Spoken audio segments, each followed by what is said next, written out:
Do not think that I have come to bring peace on earth.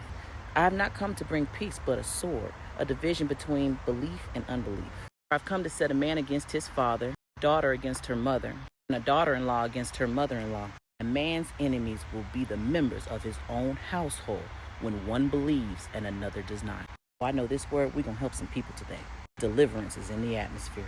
Today we're going to talk about the shepherd, the sheep, the goats, and the wolves. Come on now. Let's get the identity of the animal straight first. The sheep is God's faithful people, his chosen ones, his children. The goats are the rebellious ones, still children of God because they are the cousins to the sheep. They believe that their way is better than God's way. Wolves are the false teachers, the predators, those that are against you to confuse you, those that wreak havoc and cause delay. Now, what does the word say? Listen carefully. I'm sending you out as the sheep amongst the wolves. So be wise as a serpent and innocent as a dove, having no self-serving agenda. Reread it, but with the identity called out.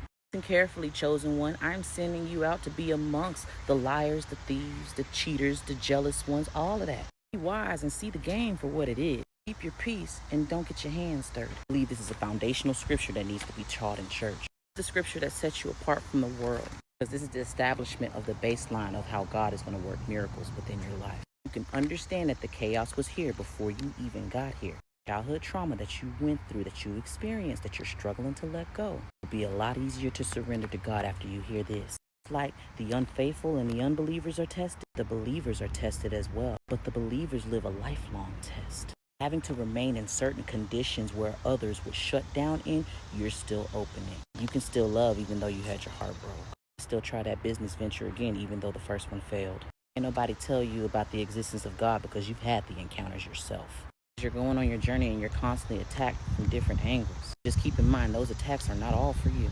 A lot of those attacks are generational attacks. They're just attracted to you because it's been a long time since they've seen the light. Bugs are attracted to light, which is why you're not weak. You're just irritated because they keep bugging you. Hello. You're annoyed that you keep being tested. James told you to count it all joy because the test that you are going through right now, the rest of the world will have to go through it, but at a lot harsher way because they don't know what you know, which is the Lord. The word says that every knee shall bow and every tongue shall confess that Jesus Christ is Lord. That includes his chosen ones too. You just have more of a willing heart to do so.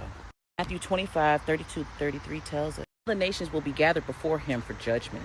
He will separate them from one another, as a shepherd separates his sheep from amongst the goats. And he will put the sheep on the right in a place of honor, and the goats on the left in a place of rejection. He said that these people were originally my children. They decided to take what I had put in this world for good and turn it into evil, for their own selfish gain and their own selfish desires. Because they pray over their food or go to church on Sunday, that I know them.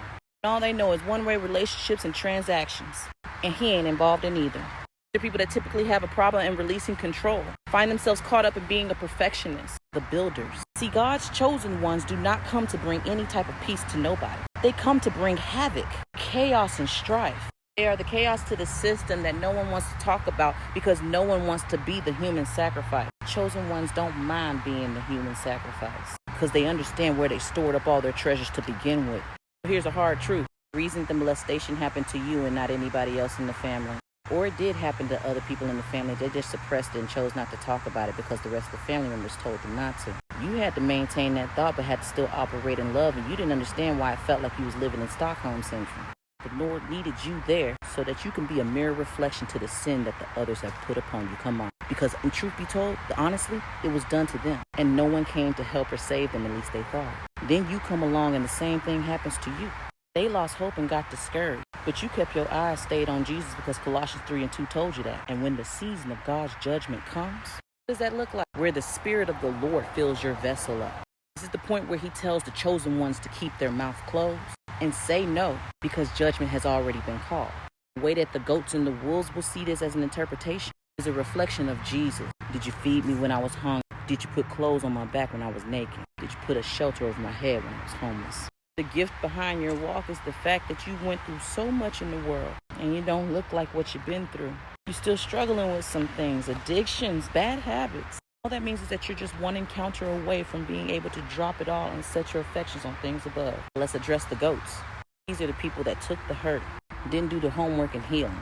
These are the women that saw their fellow brothers and sisters giving their bodies away for the free and they jumped in and did the same. These are the non-confrontational brothers that don't see any way of solving conflict other than with a weapon.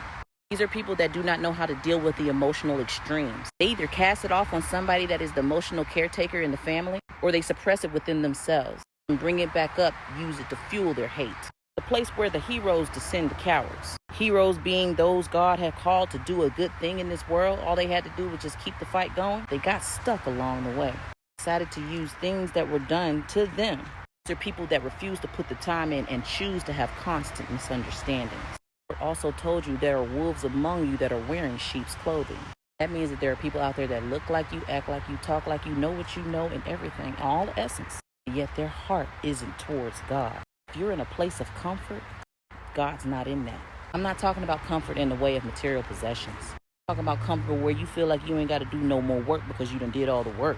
You're retired and exempt from all work. How could you expect God to continue to do the work within your life and you just to sit down like a king to do no work? If God didn't send his son to be a king to sit on no thrones here on earth, what makes you think he would be building a throne for you here on this earth?